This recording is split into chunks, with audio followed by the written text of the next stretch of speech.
आगे पढ़ रहे हैं अब।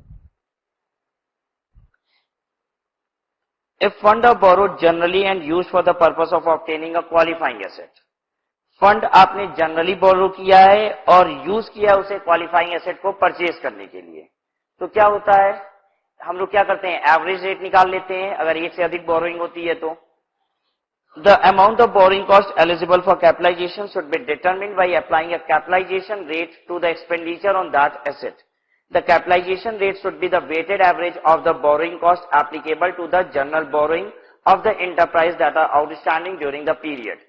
अगर आपके पास एक से अधिक जनरल बोरोइंग आउटस्टैंडिंग है तो उन सबका वेटेड एवरेज रेट आप यूज कीजिएगा। The amount of borrowing cost capitalized during a period should not exceed the amount of borrowing cost incurred during that period.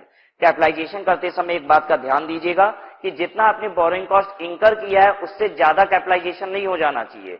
इसीलिए हम लोग एक काम करते हैं कि जब भी हमारा फिक्स्ड एसेट कम वैल्यू का होता है तो हम इंटरेस्ट निकाल लेते हैं और फिर क्या करते हैं, इंटरेस्ट को अपोर्शन करा देते हैं, हम रेट डायरेक्टली अप्लाई नहीं कराते हैं एसेट पे। तो वो यही बात का ध्यान देने के लिए ऐसा किया जाता है। इसीलिए पहले हमने आपको न्यूमेरिकली कराया और फिर थ्योरेटिकली बात कर रहे हैं। अदरवाइज अगर हम पहले ये थ्योरेटिकली बात कर रहे होते तो शायद आप ये बात नहीं समझ पाते। When an enterprise borrows fund specifically for the purpose of obtaining a particular qualifying asset, the borrowing costs that directly relate to qualifying asset can be readily identified. कहता है when an enterprise borrow funds specifically for the purpose of obtaining a particular qualifying asset, the borrowing costs that directly relate to qualifying asset can be readily identified. कह रहा है अगर एक enterprise ने एक particular asset के लिए ही खरीदा बोरोइंग किया है तो बोरोइंग कॉस्ट आप उससे आइडेंटिफाई कर दीजिए। When the financing activity of an enterprise is coordinated centrally and when a range of debt instruments are used to borrow funds at varying rates of interest, such borrowing are not readily identifiable with a specific qualifying asset. Generally ऐसा पाया जाता है कि अगर एक company ढेर सारी borrowing करती है, जैसा जैसा उसको मिलते रहता है कि डेप्ट मान लीजिए 9% पे रेस हो सकता है और जहां तक रेस हो सकता है तो कंपनी पहले डेप्ट रेस कर लेती है, बैंक से भी जहां तक अच्छे रेट पे नेगोशिएट हो जाता है लोन वहां तक बैंक से ले लेती है।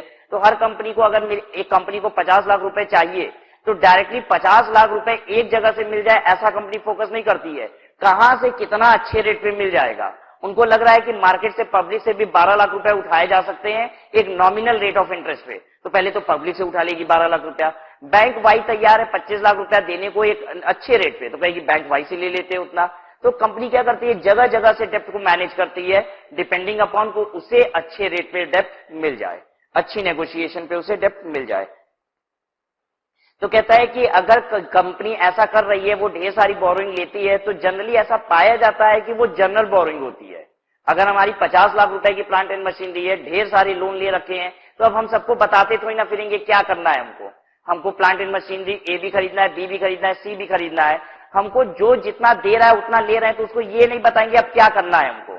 अगर हमको 50 लाख रुपया सीधे सीधे बैंक से मिल रहा होता तब तो हम बताते देखो हम प्लांट एंड मशीनरी ए खरीदने वाले हैं।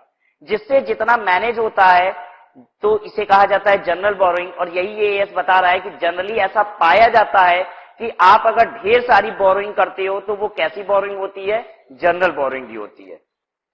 तो ये बस एक ओपिनियन है कि जनरली ऐसा होता है।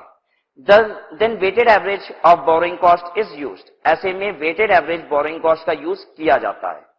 अब इसके लिए 3 टॉपिक एक साथ अब करेंगे इसके बाद का। देखिए 3 टॉपिक क्या है, हेडिंग देखिए, commencement of capitalization, suspension of capitalization और cessation of capitalization।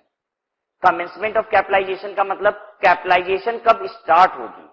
आपने जिस दिन लोन ले लिया उसी दिन से कैपिटलाइजेशन इंटरेस्ट की शुरू नहीं हो जाएगी, और भी फैक्टर्स होते हैं जिन्हें कंसिडर किया जाता है, उसके बाद कैपिटलाइजेशन स्टार्ट होती है। सस्पेंशन ऑफ कैपिटलाइजेशन का मतलब एक बार कैपिटलाइजेशन स्टार्ट हो गई है तो वो कैपिटलाइजेशन होती रहेगी, ऐसा जरूरी नहीं है। बीच में कैपिटलाइजेशन को सस्पेंड भी किया जा सकता है, मतलब रोका भी जा सकता है। बीच में एक बार अगर हमने एसेट में इंटरेस्ट के खर्चे को कैपिटलाइज करना शुरू कर दिया तो ऐसा हो सकता है कि बाद में हम इंटरेस्ट के खर्चे को पीएल में भी चार्ज करना शुरू कर दें। और सेसेशन ऑफ कैपिटलाइजेशन का मतलब एक फाइनल रोक, अल्टीमेट बंद हो जाएगा। कब कैपिटलाइजेशन, इंटरेस्ट कॉस्ट की कैपिटलाइजेशन बंद कर दी जाएगी। तो कमेंसमेंट ऑफ कैपिटलाइजेशन मतलब इंटरेस्ट की कॉस्ट को कब कैपिटलाइजेशन हम स्टार्ट करेंगे। सस्पेंशन ऑफ कैपिटलाइजेशन, क्या कैपिटलाइजेशन स्टार्ट होने के बाद कभी बंद भी हो सकता है बीच में, क्या बीच में एक बार एसेट की कैपिटलाइजेशन शुरू होने के बाद इंटरेस्ट कॉस्ट को हम पीएल में चार्ज करना शुरू कर सकते हैं, ये बात बताई जाएगी। फिर कब फाइनली इंटरेस्ट कॉस्ट की कैपिटलाइजेशन को बंद कर दिया जाएगा। ठीक है, देखिए, the capitalisation of borrowing cost as part of the cost of qualifying asset should commence when all the following conditions are satisfied. Commencement start होगी जब ये तीनों कंडीशन सेटिस्फाई हो जाती है, मतलब ये तीनों चीजें हो जाएंगी तभी कमेंसमेंट हो पाएगा। पहला, expenditure for the acquisition, construction और production of a qualifying asset is being incurred. दूसरा, borrowing cost are being incurred. तीसरा, activities that are necessary to prepare the asset for its intended use or sale are in progress.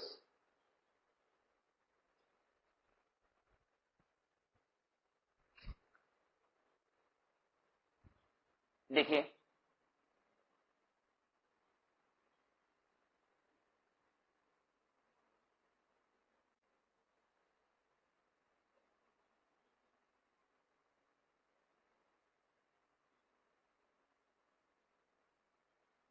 हम जब लिख रहे हैं तो आप भी लिख लीजिए ताकि जब हम समझाएं तो आप समझो। ठीक है, एक्सपेंडिचर इंकर्ड,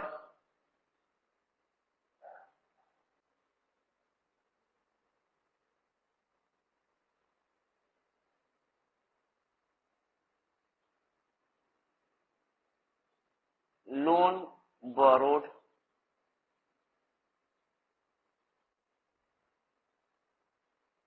एक्टिव डेवलपमेंट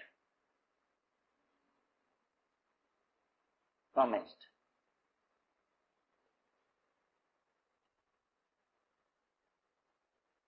ठीक है,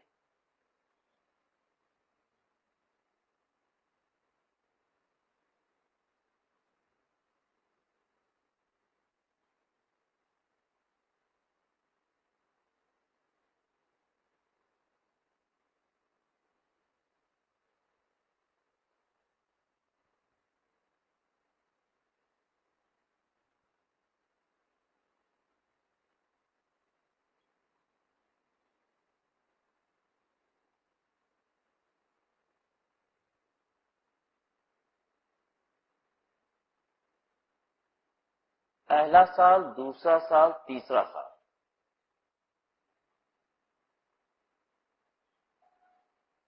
वर्क इंटरप्टेड,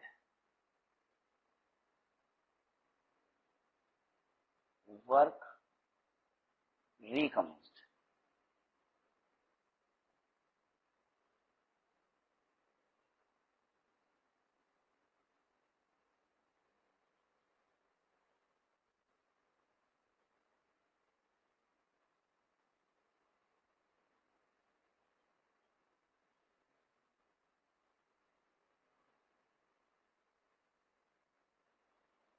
ये वर्क का इंटरप्शन नॉर्मल रीजन से था या फिर एबनॉर्मल रीजन से था?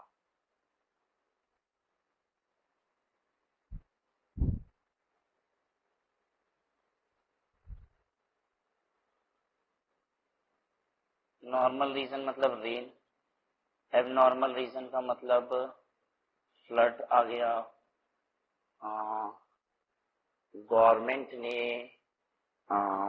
स्टे करा दिया, या फिर स्ट्राइक हो गई, ये सब कुछ।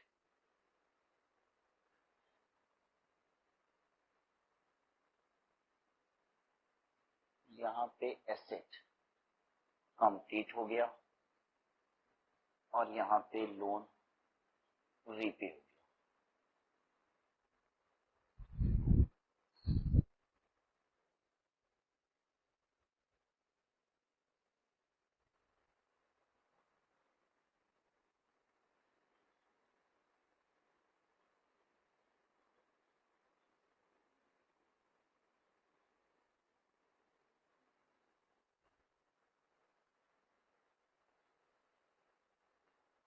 एक बार में इन तीनों चीजों को समझ लेते हैं और फिर उसे पढ़ लेंगे।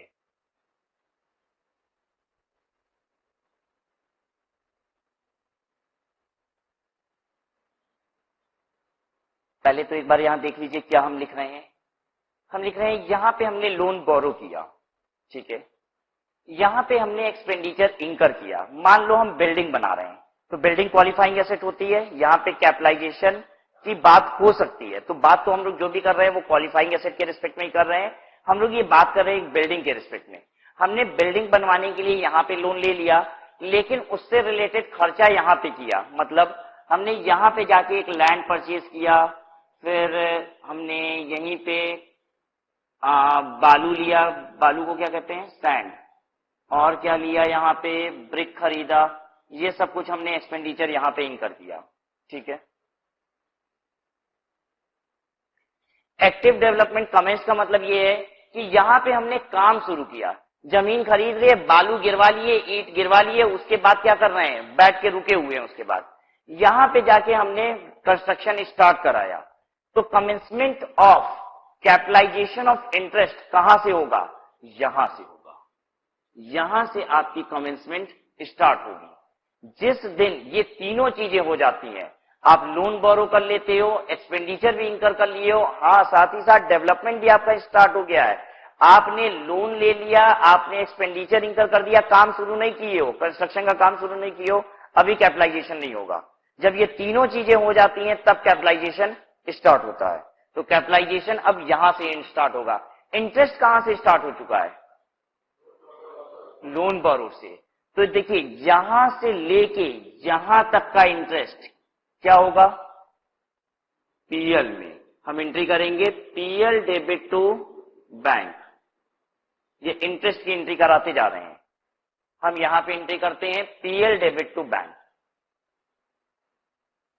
ठीक है।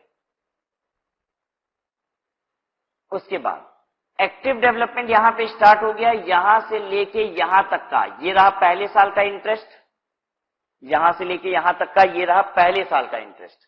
ठीक है। अब ये इतना इंटरेस्ट क्या कहलाएगा, अब ये इंटरेस्ट बताइए, बिल्डिंग डेबिट टू बैंक। हमने यहां पे बिल्डिंग की कॉस्ट में कैपिटलाइज कर दिया।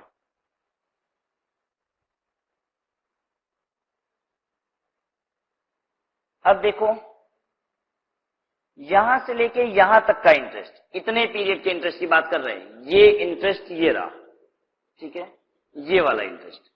ये इंटरेस्ट कहां जाएगा, जल्दी बोलो। हाँ कैपिटलाइज होगा, बिल्डिंग डेबिट टू बैंक। अभी कुछ हुआ थोड़ी ना ऐसा कुछ नया, बिल्डिंग डेबिट टू बैंक।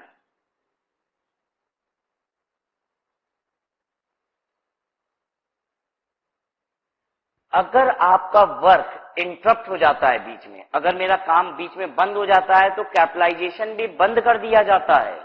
अगर मेरा काम बीच में बंद हो जाएगा तो उतने दिन का कैपिटलाइजेशन भी बंद कर दिया जाएगा।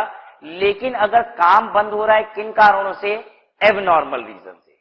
अगर मेरा काम बंद हो रहा है एबनॉर्मल रीजन से, तो ऐसे में इतने पीरियड में कैपिटलाइजेशन नहीं होगी। इतने पीरियड का इंटरेस्ट, इतने पीरियड का इंटरेस्ट क्या कहलाएगा। अब ये डिपेंड करता है कि आपकी सिचुएशन कौन सी है, आपका काम क्यों बंद हुआ, नॉर्मल रीजन से कि एबनॉर्मल रीजन से। अगर मेरा काम बंद हुआ है नॉर्मल रीजन से तो इस पीरियड के इंटरेस्ट का क्या किया जाएगा, इस पीरियड के इंटरेस्ट को हम लोग बिल्डिंग में स्टिल डेबिट करेंगे, बिल्डिंग डेबिट टू बैंक। लेकिन अगर इस पीरियड में एबनॉर्मल रीजन की वजह से मेरा काम बंद हुआ है तो ऐसे में क्या होगा, इस पीरियड की बात कर रहे हैं। इतने पीरियड में क्या होगा, पीएल डेबिट टू बैंक।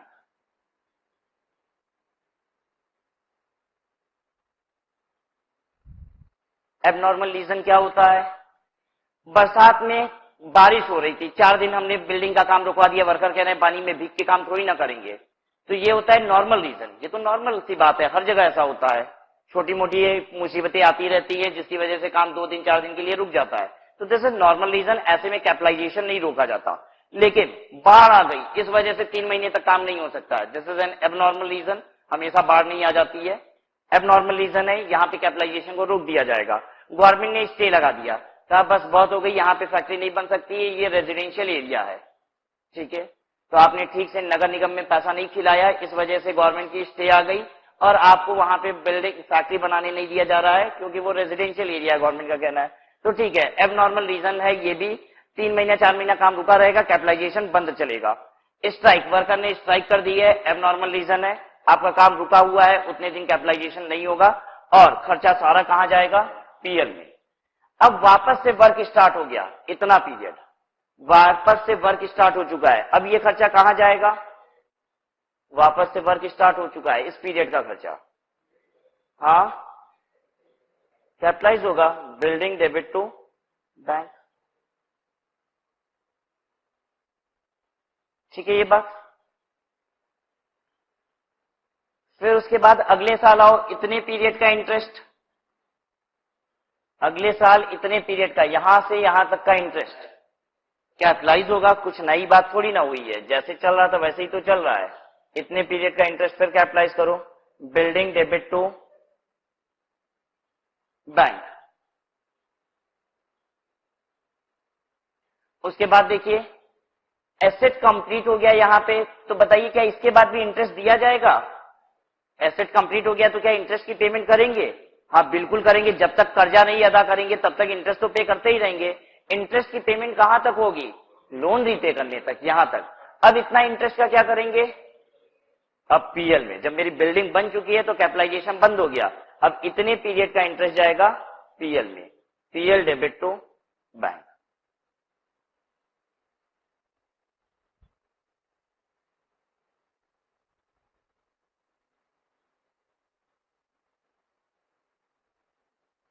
दिख रहा है सबको ठीक से? लोन रीपे करने के बाद से लेके ईयर एंड तक का ये वाला इंटरेस्ट क्या होगा?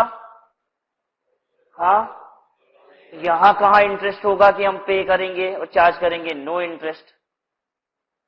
ठीक है ये बात।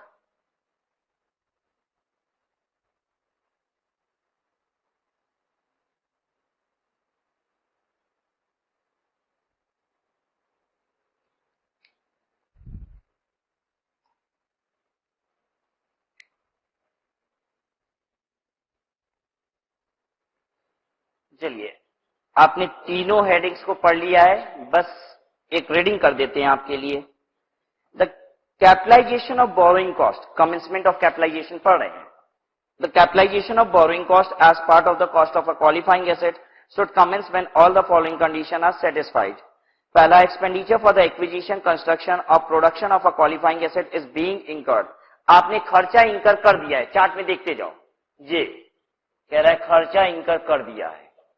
दूसरा, borrowing cost of being incurred, borrowing cost भी आप इंकर कर रहे हो, मतलब लोन ले चुके हो, इंटरेस्ट शुरू हो चुका है। Borrowing cost of being incurred का मतलब लोन ले चुके हो, इंटरेस्ट शुरू हो चुका है। Activities that are necessary to prepare the asset for its intended use और सेल आर इन प्रोग्रेस। वो एक्टिविटी जिससे एसेट तैयार हो जाएगा वो भी शुरू हो चुकी है, मतलब एक्टिव डेवलपमेंट हो चुका है। कह रहा है ये सब हो चुका है, तब शुरू होता है कैपिटलाइजेशन। यानी कैपिटलाइजेशन कहां से शुरू होगा? यहां से। ठीक है ये बात। उसके बाद सस्पेंशन ऑफ कैपिटलाइजेशन, कैपिटलाइजेशन कब बंद हो जाएगा? कैपिटलाइजेशन कब बंद होता है? जब काम बंद हो जाता है। बीच में अगर काम बंद होगा तो कैपिटलाइजेशन भी बंद हो जाएगा, लेकिन कब? एबनॉर्मल रीजन की वजह से। नॉर्मल रीजन की वजह से काम बंद होता है तो सस्पेंशन नहीं होता है। Capitalization of borrowing cost should be suspended during extended period in which active development is interrupted. जब एक्टिव डेवलपमेंट आपका इंटरप्ट हो जाता है, काम बंद हो जाता है, तो फिर सस्पेंशन किया जाता है। बोरोइंग कॉस्ट में be incurred during an extended period in which the activities necessary to prepare an asset for its intended use और sale are interrupted. Such cost are cost of holding partially completed asset and do not qualify for capitalisation. कह रहा है कि ऐसे में अगर आप work आपका इंटरप्ट हो जाता है और आप इंटरेस्ट कॉस्ट तब भी बियर कर रहे हो, तो उस इंटरेस्ट कॉस्ट को हम क्या कहेंगे? पार्शियली कंप्लीटेड एसेट को कैरी करने की कॉस्ट। पार्शियली कंप्लीटेड एसेट तैयार है, उसको कैरी करने की कॉस्ट लग रही है, तो कह रहा है इससे कैपिटलाइजेशन नहीं होती। However, capitalization of borrowing cost is not normally suspended. Borrowing cost की कैपिटलाइजेशन को नॉर्मली सस्पेंड नहीं किया जाता है during a period when substantial technical and administrative work is being carried out. जिस समय सब्सटेंशियल टेक्निकल और एडमिनिस्ट्रेशन का काम चल रहा है। जैसे आज हमने वर्कर से काम इसलिए नहीं कराया है क्योंकि अब हमको नेक्स्ट फ्लोर कैसे बनाना है इसका डिजाइनिंग मेरे डिजाइनर ने दिया नहीं है। ठीक है, तो बताइए क्या काम रुका हुआ है? बिल्कुल नहीं रुका हुआ है। अरे मेरा डिजाइनर डिजाइन कर रहा है, जो मेरा आर्किटेक्ट है वो अगला फ्लोर कैसे लेआउट होगा वो काम बना रहा है, मेरा कोई प्रोग्रेस रुका हुआ नहीं है यहाँ पे। तो कह रहा है अगर आपका काम मतलब प्रैक्टिकली इन फील्ड काम रुका हुआ है लेकिन बैक ऑफिस वर्क उसके रिस्पेक्ट में हो रहा है तो उसे काम का रुकना नहीं कहा जाता, काम आपका स्टिल हो रहा है यहाँ पे। ठीक है, एक फ्लोर रेडी हो जाने के बाद हमने वर्कर को कहा आज काम मत करो, क्योंकि आज मेरा अभी आर्किटेक्ट क्या कर रहा है, जो सेकंड फ्लोर का लेआउट कैसा होना चाहिए वो फाइनल टच दे रहा है। ये होने के बाद ही हम क्या करेंगे, आगे का काम कराएंगे। तो ऐसे में आप ये नहीं कहोगे कि आपका वर्क सस्पेंड हो गया, काम रुका थोड़ी ना है, काम चल रहा है, अभी मेरा आर्किटेक्ट काम कर रहा है उस पर। Capitalization of borrowing cost is also not suspended when a temporary delay is a necessary part of the process of getting an asset ready for its intended use or sale. देखिए होता क्या है कि जब भी एक फ्लोर रेडी कर लिया जाता है तो उसके बाद उस पे जब सीलिंग बना दी जाती है तो अगला फ्लोर कुछ दिन के बाद डाला जाता है। मतलब आज नया नया ताजा हमने क्या किया है, ये इस तरीके से दो दीवार खड़ी की, इसके ऊपर ये एक बिम लगा दिया। ठीक है, अब अगला फ्लोर तुरंत इसके ऊपर शुरू नहीं हो जाता है, पता चला ये भी गिर गया तो अभी कुछ दिन के लिए इसको छोड़ा जाता है। तो बहुत सारे प्रोसेसेस में ऐसा होता है कि बीच बीच में आपको काम को रोकना पड़ता है। तो काम को रोकना अगर प्रोसेस का हिस्सा है तो ऐसे में उसे काम का रोकना नहीं कहा जाता। अगर एक सर्टेन काम करने के बाद 4 दिन रुकना ही पड़ता है फिर अगला काम स्टेप स्टार्ट होता है तो वो 4 दिन रुकने को सस्पेंशन ऑफ वर्क नहीं कहा जाता। वहां पे इंटरेस्ट कॉस्ट सस्पेंड कर दी जाएगी, कैपिटलाइज नहीं होगी, ऐसा नहीं होगा। Capitalization of borrowing cost is also not suspended when a temporary delay is a necessary part of the process of getting an asset ready for its intended use or sale. For example, capitalization continues during the extended period needed for inventories to mature or the extended period during which high water levels delay construction of a bridge. If such high water levels are common during the construction period in the geographic region involved. कहता है कि एक bridge की construction हो रही थी और bridge की कंस्ट्रक्शन के दौरान वाटर लेवल बहुत हाई हो जाने की वजह से ब्रिज का कंस्ट्रक्शन रोक दिया गया। ठीक है, और वो वाटर लेवल का हाई हो जाना है ये उस रीजन में एक नेचुरल बात है। ज्यादातर केसेस में ये पाया जाता है कि वहां वाटर लेवल बहुत हाई हो जाता है। तो कह रहा है ये एक नॉर्मल कारण है, इसकी वजह से सस्पेंशन वगैरह रोका, सस्पेंशन इंटरेस्ट कॉस्ट का नहीं किया जाता है। Cessation of capitalization. Cessation of capitalization कब होता है, आपने एसेट पहले कंप्लीट कर लिए, यहीं पे सेसेशन हो गया। मान लीजिए लोन ही यहीं पे रीपे हो जाता, यहां लोन रीपे हो जाता, तब अरे तो जब इसके बाद इंटरेस्ट लगेगा ही नहीं तो क्या कैपिटलाइजेशन के बारे में सोचना पड़ा है क्या कुछ? नहीं, यहीं पे कैपिटलाइजेशन बंद हो जाएगा। तो क्या हम ऐसे कह सकते हैं सेसेशन को, हम सेसेशन के लिए एक लाइन लिख रहे हैं, देखो ठीक लिख रहे हैं कि नहीं। कंप्लीशन ऑफ एसेट और लोन रिपेमेंट,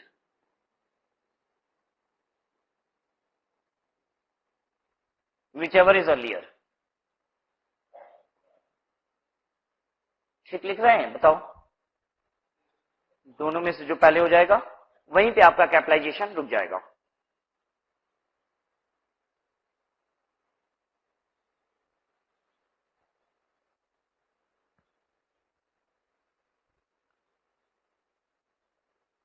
पढ़िए, capitalization of borrowing costs should cease when substantially all the activities necessary to prepare the qualifying asset for its intended use or sale are complete।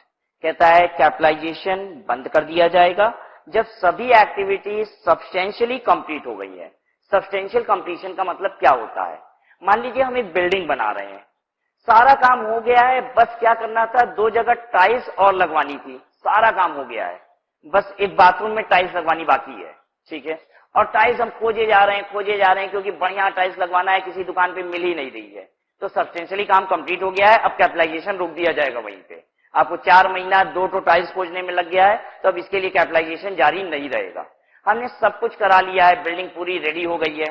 ठीक है, बस हमें करना क्या था, छोटे मोटे 2-4 काम कराने हैं, थोड़ा सा फिनिशिंग वगैरह का कुछ काम कराना है, दरवाजे वगैरह पे कुछ फिनिशिंग करानी है, खिड़कियों में कुछ फिनिशिंग करानी है, बस यही काम बाकी है। तो ऐसे में कैपिटलाइजेशन अब रोक दिया जाता है, आपका काम सब्सटेंशियली कंप्लीट हो चुका है। तो सब्सटेंशियल कंप्लीशन का मतलब है कि अगर लगभग काम आपका हो चुका है, मेजर काम आपका हो चुका है, तो इसका मतलब कंप्लीट ही माना जाता है। और कैपिटलाइजेशन उस समय बंद हो जाती है। When substantially all the activities necessary to prepare the qualifying asset for its intended use और sale are complete, an asset is normally ready for its intended use और sale when its physical construction और production is complete, even though routine administrative work might still continue. काम तो complete हो गया है लेकिन छोटा मोटा रूटीन एडमिनिस्ट्रेटिव वर्क अभी भी उस पर चालू है। If minor modifications such as decoration of the property to the user specification that are all that are outstanding, this indicates that substantially all the activities are complete. अगर कोई छोटी मोटी मॉडिफिकेशन आपको फिर करानी है, कंप्लीशन जो आपने कर लिया है उसमें, या फिर कोई छोटा मोटा डेकोरेशन कराना बाकी है उसमें, तो कह रहा है इतने से इतना अगर काम बाकी भी है तो भी हम क्या कहते हैं, the asset is substantially complete, और आपकी जो कैपिटलाइजेशन है वो अब रोक दी जाती है इंटरेस्ट की। When the construction of a qualifying asset is completed in part and a completed part is capable of being used while construction continues for the other part. Capitalization of borrowing cost in relation to a part should cease when substantially all the activities necessary to prepare that part for its intended use or sale are complete. मान लीजिए आपने loan लिया है दो factory बनाने के लिए, एक गारमेंट फैक्ट्री बनाने के लिए, एक शू मैन्युफैक्चरिंग यूनिट बनाने के लिए। हमने एक लोन लिया है, हम दो बिल्डिंग बनाएंगे, एक गारमेंट वाली फैक्ट्री बनाएंगे और दूसरी शू मैन्युफैक्चरिंग वाली फैक्ट्री बनाएंगे। मेरी गारमेंट वाली कंप्लीट हो गई है, अभी शू वाली कंप्लीट नहीं हुई है, तो गारमेंट वाली के रिस्पेक्ट में कैपिटलाइजेशन रोक दिया जाएगा, और शू वाली अभी कंप्लीट नहीं हुई है, तो जब तक वो काम चलता रहेगा तब तक उसकी कैपिटलाइजेशन चलती रहेगी। इसका मतलब ये नहीं है कि अगर आपने दो काम के लिए एक साथ लोन लिया है तो दोनों काम कंप्लीट हो जाएगा तभी कैपिटलाइजेशन रुकेगी, ऐसा नहीं है। अगर आपका पार्शियल काम एक सेपरेट काम कंप्लीट हो चुका है तो उसकी कैपिटलाइजेशन वहीं पे रोक दी जाती है।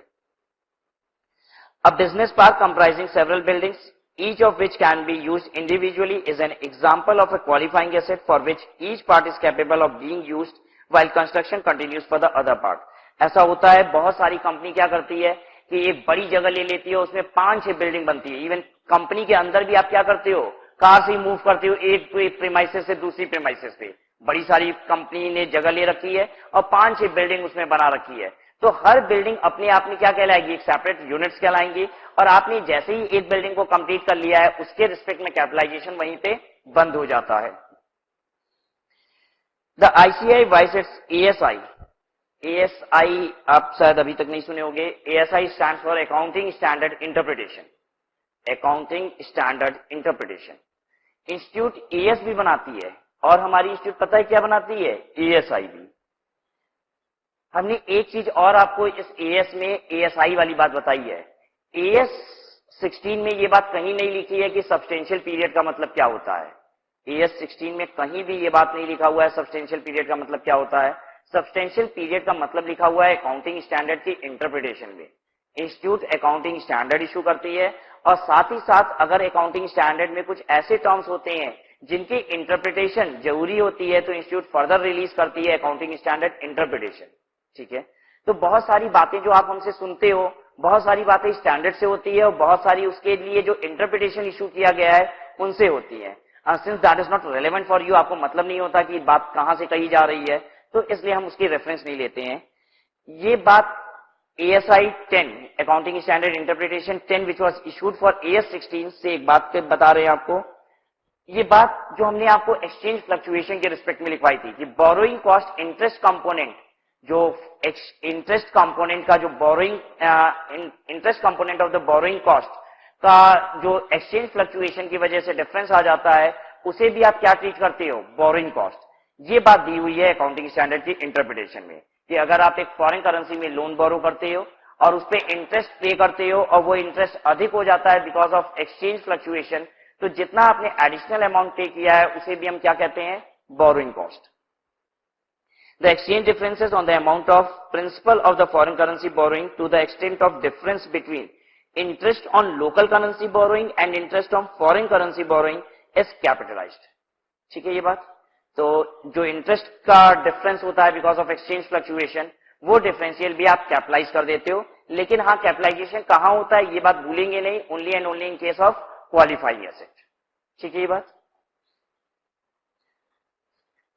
Look at question number 1। Question 1 देखिएगा।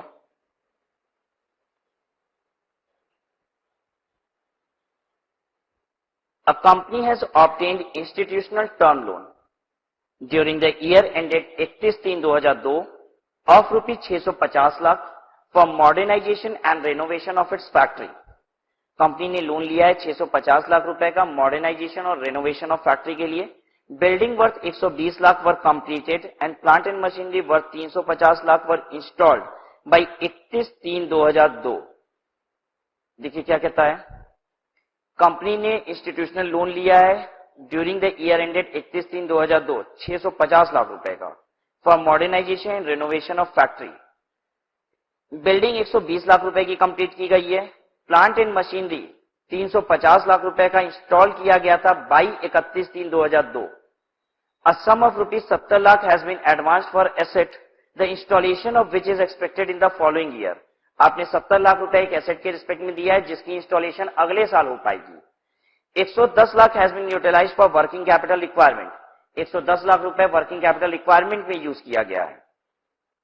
जब देख लो 650 लाख यूज हो गया, 120 लाख रुपए बिल्डिंग में लगाए, 350 लाख की एक मशीनरी खरीदे हो और 70 लाख रुपए एडवांस दिए हो एक मशीनरी के लिए जिसकी इंस्टॉलेशन अगले साल हो पाएगी.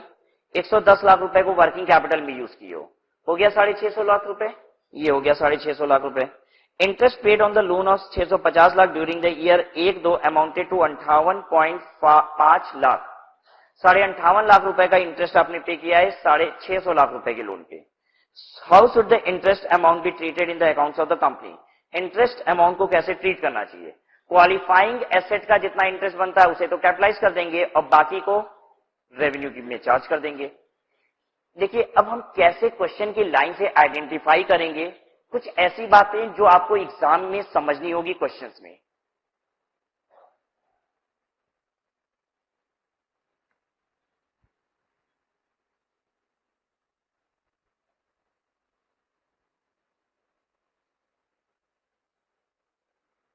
देखिए कभी कभी एग्जाम में क्वेश्चन आपसे ये कहता है एसेट परचेज्ड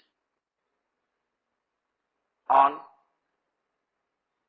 1/4/12 इंस्टॉल्ड ऑन 31/3/13. फिर कभी कभी कैसे कहता है asset purchased on 1/4/12 installed by 31/3/13. देखिए इन दोनों बातों में क्या अंतर है. एसेट इंस्टॉल हुआ है, अगर इंस्टॉलेशन में ये पीरियड कितना हम दिखा रहे हैं 1 साल दिखा रहे हैं नियरली. क्वालिफाइंग एसेट बनेगा कि नहीं, प्राइमा फेसी क्वालिफाइंग एसेट है. ठीक है, लेकिन हम कहते हैं एसेट परचेज किया था आपने 1/4/12 को, इंस्टॉल किया कराया आपने 31/3/13 को. इसका मतलब ये है कि इंस्टॉलेशन में इतना समय नहीं लगा है. इंस्टॉलेशन कराया ही कब हो 31/3/13 को. अब एसेट लेके खरीद के रखे हुए हो, इंस्टॉलेशन कराए हुए किस दिन, तो इससे क्वालिफाइंग एसेट थोड़ी ना बन जाएगा. एसेट की कंस्ट्रक्शन में या फिर इंस्टॉलेशन में इतना समय लगता ही है, तब जाके वो एसेट क्या कहलाती है, क्वालिफाइंग एसेट. अगर हम ऐसे लिखते हैं एसेट परचेज किया 1/4/12 इंस्टॉल्ड बाई, आपने इंस्टॉल करा लिया कब तक, बाई का मतलब होता है अब तक, 31/3/2003 तक इंस्टॉल हो गया. इसका मतलब क्या है, साल भर लग गया उसकी इंस्टॉलेशन में. ठीक है, तो ऐसी लाइन जब भी हम पढ़ेंगे तो हम वहां पे क्या ट्रीट करेंगे, इसे हम इसे क्वालिफाइंग एसेट ट्रीट नहीं करेंगे, नॉट क्वालिफाइंग एसेट.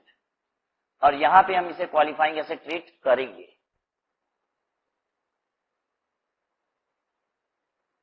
ठीक है. दूसरी बात, अगर आपको कभी भी एग्जाम में डेट दिया होता है जैसे अप्रैल 12 कोई भी मंथ दिया होता है तो हम इसे ट्रीट करते हैं 1 अप्रैल 12. हम पहला दिन ही ट्रीट करते हैं. अगर आपको महीना दिया हुआ है और डेट नहीं लिखी हुई है तो उसे आप पहली तारीख ही मानते हो. जैसे हमने बोल दिया आपने लोन लिया था मई 2012 में, तो इसका मतलब क्या आप बताना चाहते हैं 1 मई 2012. अब हम आपसे कह रहे हैं कि इंटरेस्ट कैलकुलेट करो, आपने लोन लिया है मई 2012 में, तो कहां से इंटरेस्ट कैलकुलेट करेंगे 1 मई 2012 से. ठीक है,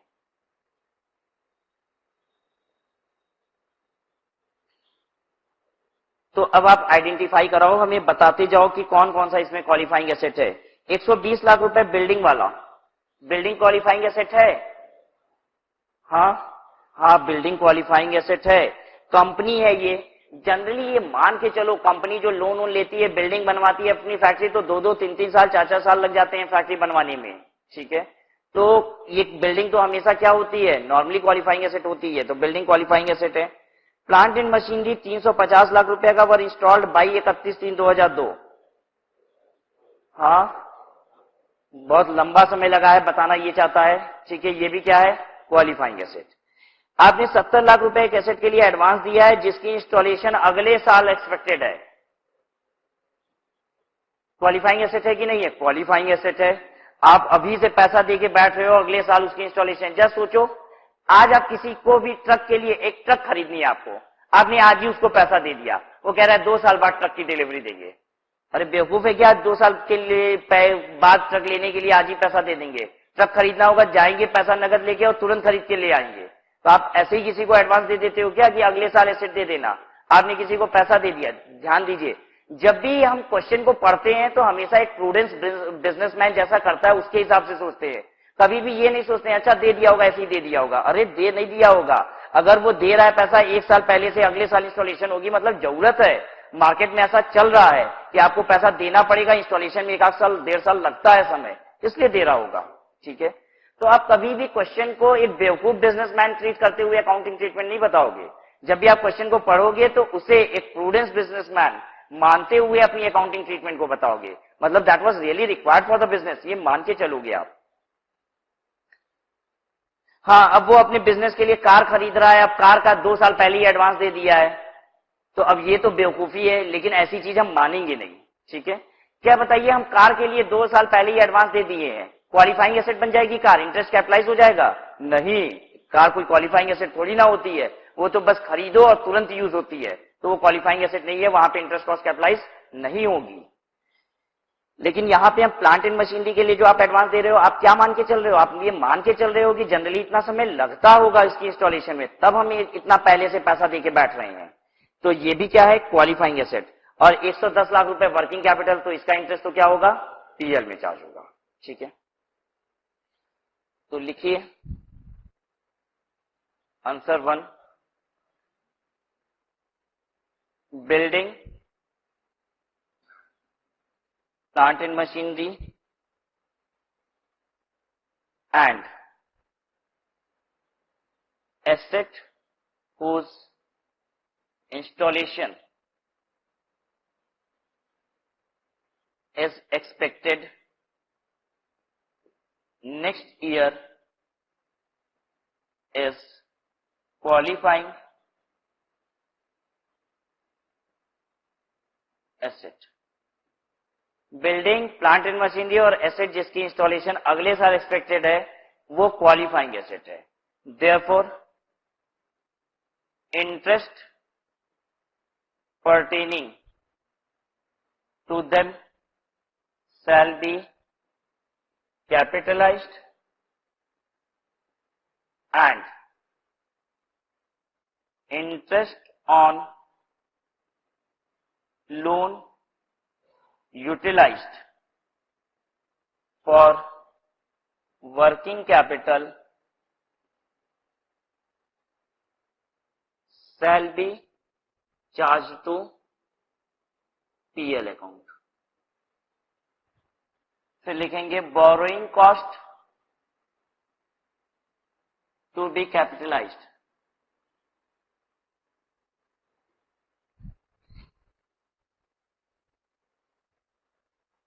borrowing cost जो आप कैपिटलाइज करोगे, बिल्डिंग,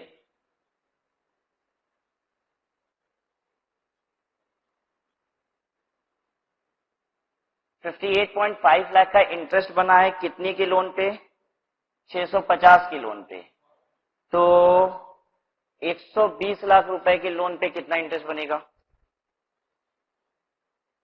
हम ये कह रहे हैं कि 650 लाख रुपए के लोन पे कितना इंटरेस्ट बना है, 58.5 लाख रुपए का, तो 120 लाख रुपए जो बिल्डिंग में यूटिलाइज किए उसका इंटरेस्ट कितना बना, 10.8 लाख।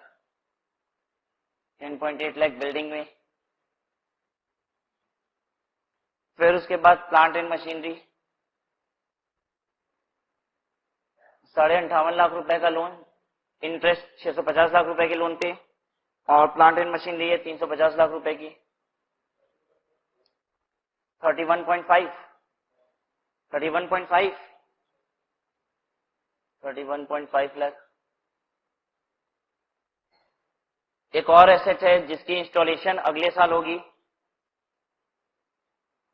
58.5 लाख 650 इंटू कितने का है, 70 लाख रुपया,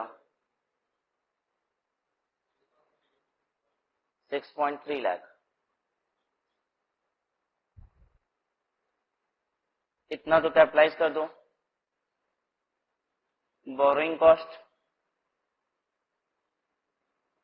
to be charge to PL,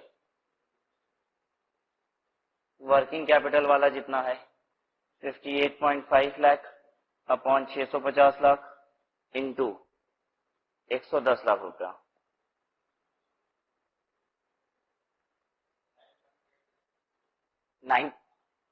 ये वाला 9.8589, ठीक है ना, 9.9।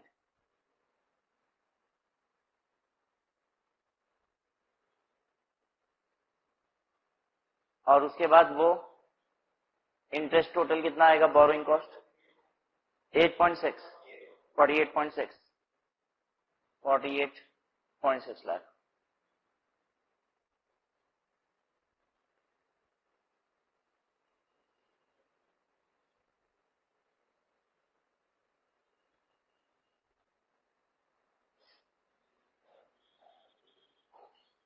क्वेश्चन नंबर 2 देखिएगा।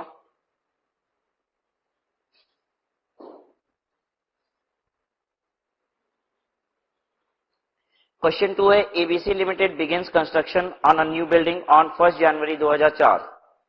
बिल्डिंग की कंस्ट्रक्शन स्टार्ट हुई है 1 जनवरी 2004 को। In addition ABC limited obtained a 1 lakh loan to finance the construction of the building on 1 January 2004। ABC limited ने 1 लाख रुपए का फाइनेंस कराया है बिल्डिंग के कंस्ट्रक्शन के लिए 1 जनवरी 2004 को at an annual interest rate of 10%। The company's other outstanding डेब्ट during 2004 consist of 2 loan of 6 lakh and 8 lakh with interest of 11% and 13% respectively. Company ने 2 और लोन ले रखे हैं ड्यूरिंग द ईयर, 6 लाख रुपए का और 8 लाख रुपए का, जिसपे इंटरेस्ट का रेट है 11% और 13% respectively. Expenditure that were made on the building project were as follows. Expenditure क्या क्या हुए हैं, कह रहा है जनवरी 2004 में 2 लाख रुपया, तो हम मानेंगे 1 जनवरी 2004 को ही 2 लाख रुपया। अप्रैल 2004 को मान लेंगे 1 अप्रैल 2004, इसमें खर्चा हुआ है 3 लाख रुपए का, जुलाई 2004 में 4 लाख रुपए का, और दिसंबर 2004 में 1,20,000 रुपए का खर्चा हुआ है। ठीक है, आपने लोन पहले ही ले लिया और खर्चा बाद में किया है, तो इंटरेस्ट कैपिटलाइजेशन कब से शुरू होती है, जब खर्चा किए हो तब से। ठीक है, एक्सपेंडिचर आप इंकर करोगे, आपने एक्टिव डेवलपमेंट स्टार्ट कर दोगे, तब आपका खर्चा कैपिटलाइजेशन होता है। Calculate the borrowing cost to be capitalize. Borrowing cost जो आपको कैपिटलाइज करनी है वो बताइए। देखिए,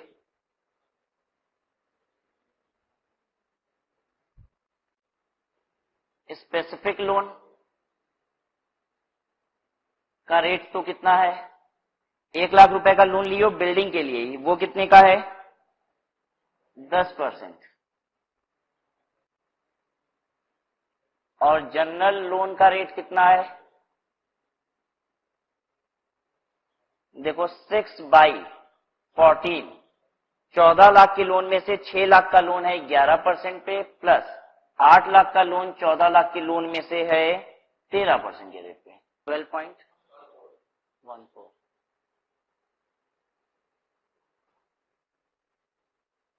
ठीक है, ये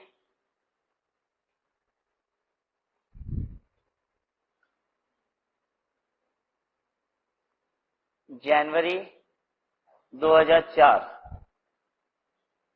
जनवरी 2004 इसमें 2 लाख रुपए आपने खर्च किए हैं, 2 लाख रुपए खर्च किए तो इंटरेस्ट कितना कैपिटलाइज करेंगे? 1 लाख रुपए का तो पूरा 10% और बचे 1 लाख रुपए पे कितना?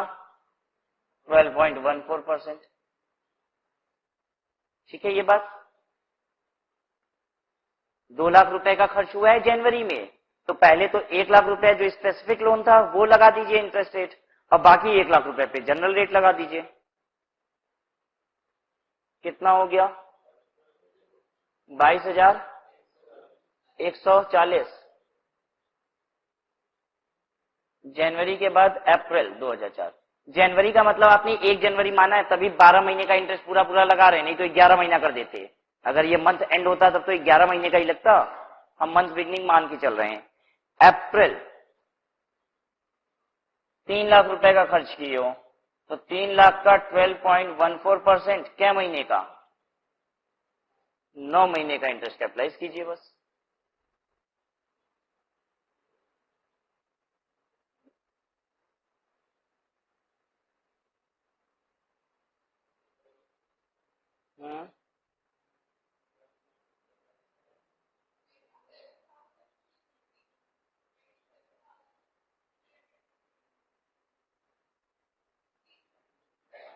$300।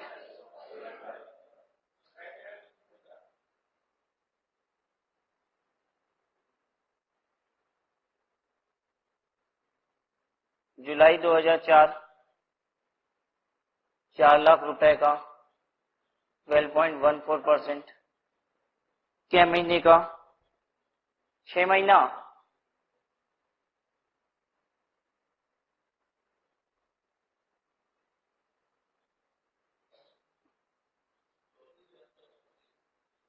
चौबीस 280।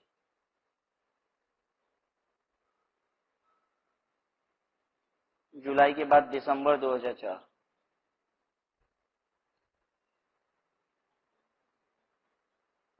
1,20,000 इंटू 12.14% इंटू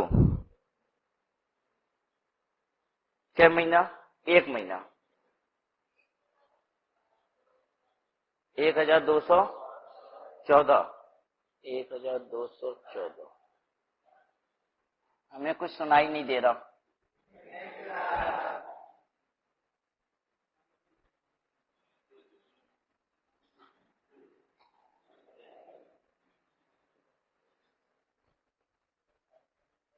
देखने की जरूरत नहीं है, बस आप लोग को सुनाई देगा, इतने से काम हो जाएगा।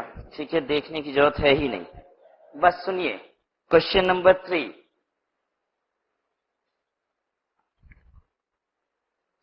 On 30/4/2003, ABC Limited obtained ₹50 lakh bank loan to be utilized as under। 30/4/2003 को ABC लिमिटेड ने 50 लाख रुपए का बैंक लोन लिया है और उसे यूटिलाइज किया है as under construction of a shed. क्या होता है शेड का construction?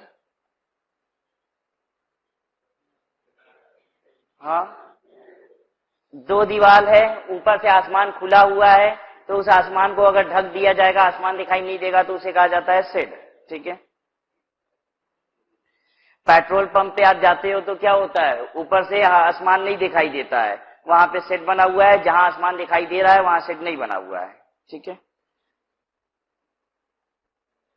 Construction of a shed 20 lakh रुपए, वर्किंग कैपिटल 10 लाख रुपए, परचेज ऑफ मशीनरी 15 लाख रुपए, advance for purchase of truck 5 lakh रुपए। जब बताइए construction of shed qualifying asset है कि नहीं है? क्वालिफाइंग एसेट है। सिविल वर्क जितने भी होते हैं उनमें नॉर्मली समय लगता है। ठीक है, आप जब भी कंस्ट्रक्शन के बारे में सुनते हो तो आप पता नहीं क्यों लगता है जैसे छोटी मोटी कंस्ट्रक्शन मान के चल रहे हो, 4 फीट जमीन पे बस थोड़ा सा कंस्ट्रक्शन हुआ होगा, इसीलिए आपके दिमाग से तुरंत निकलता है अच्छा सेट बनाना है तो कौन सा बड़ा काम है, 4 लेबर लगाएंगे, तुरंत 3 मीन लगाएंगे, खटाक से बन जाएगा। अरे आप क्यों नहीं समझते हो कि हम लोग जो अकाउंटिंग कर रहे हैं वो बड़ी बड़ी कंपनियों की अकाउंटिंग कर रहे हैं। 20 लाख रुपए का सेट बना रहा है, पता है अगर छोटी सी बिल्डिंग बन रही होती तो 20 लाख रुपए में कंस्ट्रक्शन हो गया होता। 20 लाख रुपए का ये सिर्फ टीन बिछवा रहा है, सीट लगवा रहा है, या सोचो कितना बड़ा काम करा रहा होगा। ठीक है, और nevertheless we are concern with the amount what is given here. हो सकता है वो 4 लाख रुपए बिल्डिंग के रिस्पेक्ट में ही दे, इवन दो जो आप कंस्ट्रक्शन की बात कर रहे हो, कंस्ट्रक्शन एक कंपनी के रिस्पेक्ट में सोचिए, एक बड़ी कंपनी के रिस्पेक्ट में वहां पे समय लगता है। Construction of asset qualifying asset है। Purchase of machinery qualifying asset है कि नहीं है? क्वालिफाइंग एसेट है कि नहीं है? डिपेंड करता है कि इसके इंस्टॉलेशन में समय कितना लगता है। ठीक है, अगर परचेज कर रहे हैं और तुरंत इमीडिएट रेडी फॉर यूज है तो क्वालिफाइंग एसेट नहीं है। तो हम लोग देख लेंगे क्वेश्चन आगे क्या कहता है। अगर क्वेश्चन आगे कुछ नहीं कहेगा तो क्वालिफाइंग एसेट तो नहीं है ये। ठीक है, वर्किंग कैपिटल 10 लाख रुपया इंटरेस्ट रेवेन्यू में चार्ज होगा पीएल में। Advance for purchase of truck, truck खरीदने के लिए एडवांस दे दियो 5 लाख रुपए का, इसका इंटरेस्ट क्या होगा? पीएल में जाएगा। ट्रक आपको वो कहता है 2 साल बाद डिलीवर करेंगे, तो ये सरासर बेवकूफी है, अभी से पैसा देने की जरूरत क्या है? ठीक है, ट्रक तो तुरंत मिल जाता है, इसके लिए 2-2 साल का समय थोड़ी ना लगता है। इन मार्च 2004 construction of set was completed. या देखिए, construction of set was completed in March 2004 and machinery installed, और मशीनरी इंस्टॉल किया गया था। कंस्ट्रक्शन ऑफ सेट मार्च 2004 में कंप्लीट हुआ था और लोन कब लिया गया है? 30/4/2003 को। हो गया लगभग साल भर की नहीं हो गया, एक एक दिन नहीं मिलाया जाता कि एक दिन बकायदा कम हो गया तो क्वालिफाइंग एसेट नहीं है, लगभग साल भर हो जाता है तो क्वालिफाइंग एसेट हो गया। Construction of asset qualifying asset है। एंड मशीनरी इंस्टॉल्ड, मशीनरी भी इंस्टॉल हो गई। ठीक है जी, ये बताइए आपको क्या समझ में आता है इससे? परचेज ऑफ मशीनरी 15 लाख रुपए की है और ये इंस्टॉल हुई है इन मार्च 2004। अगर आप ये कहते हो कि हम मशीनरी को खरीद तो लिए थे अप्रैल में ही और इंस्टॉल हुई जाके मार्च 2004 में, अप्रैल 3 में खरीदे थे और मार्च 2004 में इंस्टॉल हुई है, तब तो क्वालिफाइंग एसेट। और कहीं भी ये बात नहीं लिखता है कि आपने परचेज पहले की और बाद में इंस्टॉल किया। वो परचेज ऑफ मशीनरी 15 लाख रुपए बता रहा है और कह रहा है मार्च 2004 में कंस्ट्रक्शन ऑफ सेट आपने कंप्लीट किया और मशीनरी इंस्टॉल की। तो जनरली ऐसा ही होता है, ज्यादातर केसेस में क्या होता है, मशीन आती है और इंस्टॉल हो जाती है। कि ज्यादातर केसेस में ये होता है कि मशीनरी आती है और साल 1.5 साल इंस्टॉलेशन में लग जाता है। ज्यादातर केसेस में क्या होता होगा, मशीन आती है तुरंत इंस्टॉल होती है, या मशीन आती है और 1-8 साल में इंस्टॉल होती है? आती है और तुरंत इंस्टॉल होती है। ठीक है, तो यहां पे आपको एक एजम्पशन लेनी होगी, आपको ये मानना होगा, अगर आप ये कहते हो कि परचेज हमने की थी अप्रैल 2003 में और इंस्टॉल हुई है मार्च 2004 में, तब तो ये क्वालिफाइंग एसेट। और अगर आप ये कहते हो परचेज और इंस्टॉलेशन दोनों ही मार्च 2004 में हुआ है, तब तो ये नॉट अ क्वालिफाइंग एसेट। ठीक है, हम यहां पे एजम्पशन ये लेंगे कि इसकी परचेज और इंस्टॉलेशन सब कुछ मार्च 2004 में ही हुई है और ये क्वालिफाइंग एसेट नहीं है। Delivery of truck was not receive, truck की डिलीवरी नहीं आई है तो भी फर्क नहीं पड़ता, ये क्वालिफाइंग एसेट नहीं है। Total interest charge by the bank for the year ending 31/3/2004 was 9 lakh. So the treatment of interest under AS 16। 50 lakh के लोन पे 9 लाख रुपए का इंटरेस्ट दिए हो, क्या % इंटरेस्ट है?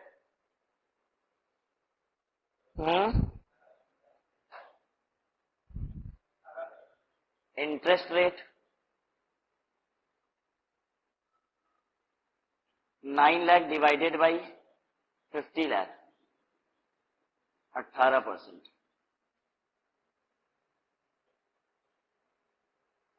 Here construction of said is qualifying asset and हाँ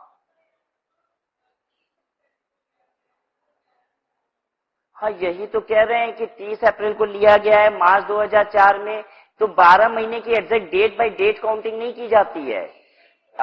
सुन लीजिए, आई सेट की क्वालिफाइंग एसेट उस एसेट को कहते हैं जिसमें नॉर्मली 12 महीने लग जाते हैं। अगर हमें 10 ही महीने में काम करा लिया है तो ऐसा नहीं होता कि एसेट क्वालिफाइंग एसेट की डेफिनेशन से बाहर हो जाए। अगर एक बिल्डिंग वगैरह बनाने में नॉर्मली माना जाता है कि उसमें 12 महीने से ज्यादा समय लगता है। ठीक है, इसलिए ये क्वालिफाइंग एसेट है। सिप बनाने में आपने अगर 6 महीने में एक सिप तैयार कर दी है तो भी वो क्या है, क्वालिफाइंग एसेट ही है, क्योंकि उसे बनाने में नॉर्मली 12 महीने से अधिक लगते हैं। आपको सब्सटेंशियल पीरियड नॉर्मली देखना होता है, ना कि एक्चुअल पीरियड। ठीक है, here construction of set as qualifying asset and therefore interest on it shall be capitalized. other interest cost shall be charged to PL account.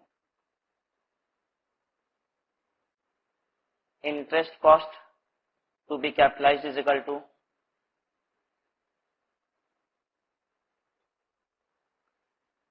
$20 lakh का, ये टोटल एसेट भी देख लीजिए 50 लाख के ही हैं, 50 लाख का एसेट है, 50 लाख की लोन है, सीधे सीधे रेट अप्लाई कर दे रहे हैं। 20 लाख का 18% कितना हो गया 3.6 लाख, ये कैपिटलाइज हो गया। Interest cost to be charged to revenue, interest cost जो रेवेन्यू में चार्ज किया जाएगा मतलब पीएल में चार्ज किया जाएगा। परचेज ऑफ मशीनरी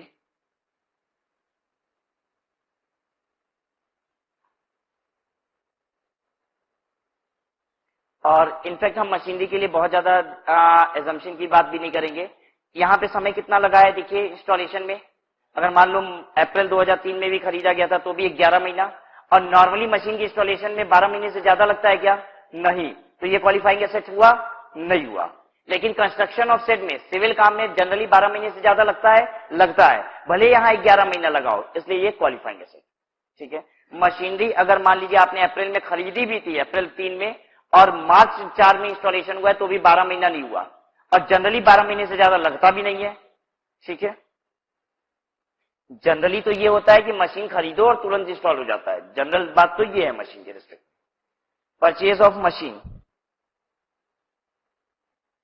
इसका कितना इंटरेस्ट बनेगा? 15 लाख का 18%, 2.7 लाख। फिर उसके बाद वर्किंग कैपिटल वाला इंटरेस्ट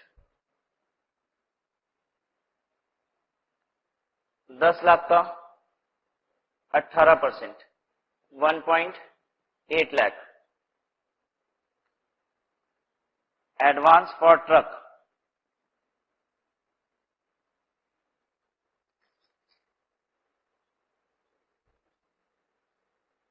5 लाख का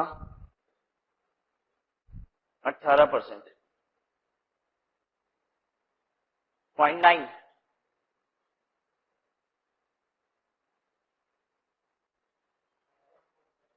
हम्म, 5.4 लाख।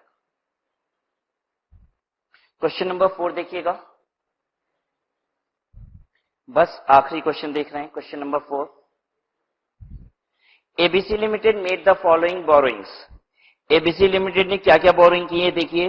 15% टर्म लोन लिया है 1/1/2004 को, 6 लाख रुपए का, पर्पस जनरल है, रिलेटेड खर्चा इससे 50,000 रुपए का लगा है।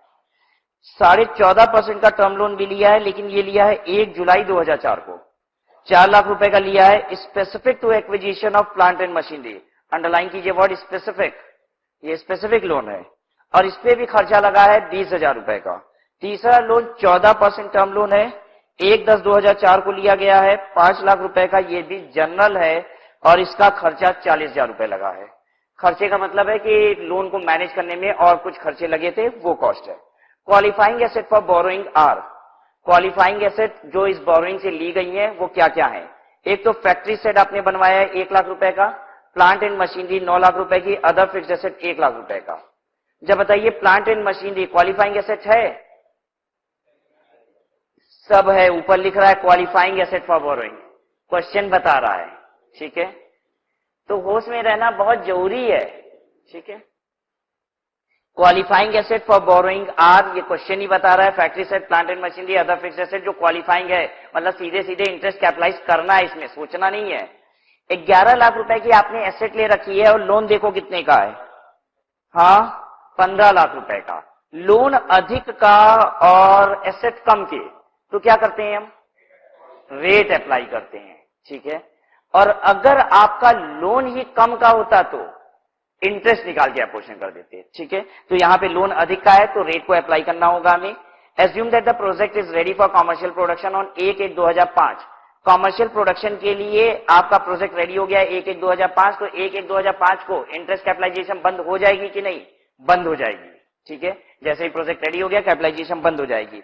तो 1/1/2005 तक की आपको कैपिटलाइजेशन करना है। इसका मतलब आपको कैपिटलाइजेशन करनी है 31/12/2004 तक की। 1/1/2005 से तो शुरू हो गया कॉमर्शियल प्रोडक्शन, तो आपको कैपिटलाइजेशन करनी है 31/12/2004 तक की। How the borrowing cost should be capitalize, borrowing cost को कैसे कैपिटलाइज करना है। तो इंटरेस्ट रेट आपको चाहिए जनरल बोरोइंग का और स्पेसिफिक बोरोइंग का, ठीक है।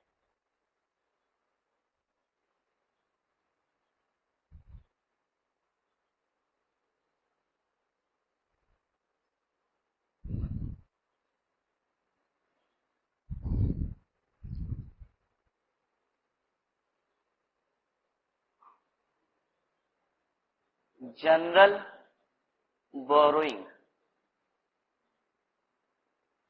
कॉस्ट, जनरल बोरोइंग का कॉस्ट देख रहे हैं। जनरल बोरोइंग क्या क्या है, एक तो 15% टर्म लोन है, 15% टर्म लोन का इंटरेस्ट, 15% टर्म लोन का इंटरेस्ट बताओ कितना हो जाएगा। 6 लाख का 15% कितना, 90,000। 15% टर्म लोन का एक्सपेंस, ये भी तो जनरल बोरोइंग का खर्चा है, कितना, 50,000 रुपया। फिर 14.5% वाला तो स्पेसिफिक है, 14% वाला टर्म लोन का इंटरेस्ट, 14% वाले टर्म लोन का इंटरेस्ट कितना हो जाएगा, 5 लाख का 14%, 70,000। फिर 14% वाले टर्म लोन का एक्सपेंस, 14% वाले टर्म लोन का खर्चा कितना हो जाएगा, 40,000 रुपए। जोड़ लगा लीजिए, 2.5 lakh, 2,50,000। 14%, yes yes yes yes, 14% for 3 month, 3/12। देखिए ये लोन बोरो हुआ है 1/10 को, 3 महीने का इंटरेस्ट सिर्फ लगाएंगे। किसने बोला ये अच्छी वाली बात, किसने बोला ये बात, कितना, 17,500, 17,500। जोड़ लगाइए, 1,97,500।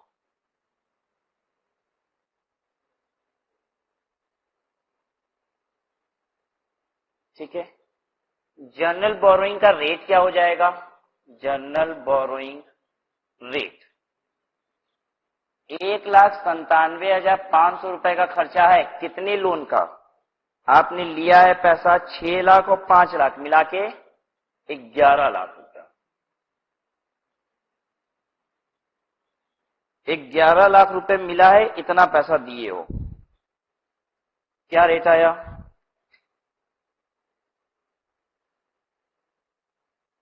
बताओ, पूरा बोलो, एकदम एग्जैक्ट फिगर मैच करा देंगे फिर हम लोग सॉल्यूशन में। जितना इंटरेस्ट का खर्चा है पूरा पूरा कैपिटलाइज करा देंगे। अरे बाप रे बाप, तब इतना कर देते हैं, लगभग लगभग 1 आध रुपया का अंतर आएगा, लगभग लगभग पूरी इंटरेस्ट कॉस्ट कैपिटलाइज हो जाएगी, 17.9545%। ठीक है, चलिए कैपिटलाइजेशन शुरू करिए। Interest cost to be capitalized with different assets.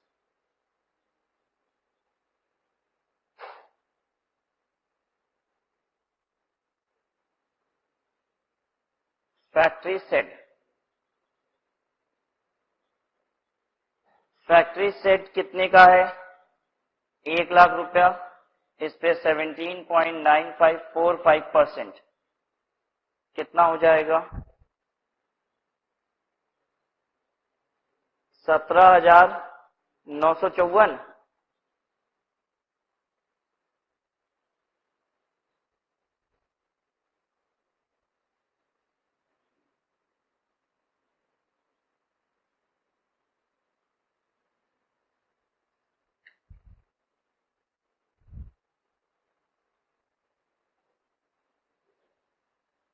हाँ बोलो, ठीक है ये। उसके बाद प्लांट एंड मशीनरी के लिए एक स्पेसिफिक लोन लिया हुआ है 4 लाख रुपए का, तो 4 लाख रुपए का 14.5% का इंटरेस्ट, 4 लाख रुपए का 14.5% का इंटरेस्ट, क्या महीने का? 6 महीने का। ये लोन लिया गया था जुलाई में, 1 जुलाई को, 6 महीने का, प्लस इसका खर्चा 20,000 रुपए का एक्सपेंस, ये प्लस अभी तो प्लांट एंड मशीनरी 4 लाख की थोड़ी ना है, ये तो 9 लाख रुपए की है, तो अभी 5 लाख रुपए कहां से गया है? जनरल बोरोइंग से। तो 5 लाख का 17.9545%, 9 लाख रुपए की प्लांट एंड मशीनरी है, 4 लाख रुपए पे उसका जो स्पेसिफिक बोरोइंग था उसका इंटरेस्ट लगा दिए, 20,000 रुपया उसका स्पेसिफिक खर्चा था वो लगा दिए, अब बचे 5 लाख रुपए पे जनरल रेट लगा दिए, 1,38,773। फिर उसके बाद other fixed asset, other fixed asset है 1 लाख रुपए का, इस पे कैपिटलाइज कर दो 17.9545%, और ये हो जाएगा 17,954 रुपए।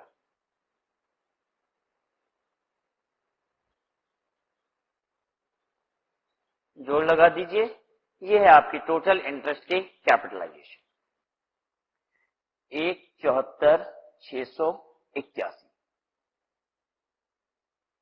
So with this we have completed with AS 16.